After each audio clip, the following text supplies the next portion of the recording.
আর দুপুরবেলায় চলে গেলাম দই কিনতে। দই না কিনলে আজকে ভাতই খাওয়া হবে না। তো কি হয়েছিল চলো পুরো ঘটনাটা বলবো তোমাদের, ভিডিওটা কন্টিনিউ করো।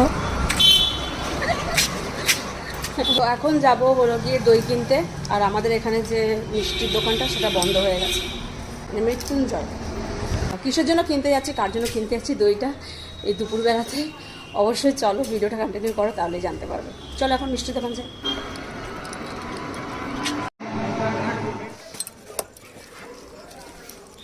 চলে এসেছি বাড়ি, তো চলো যাওয়া যাক ঘরে।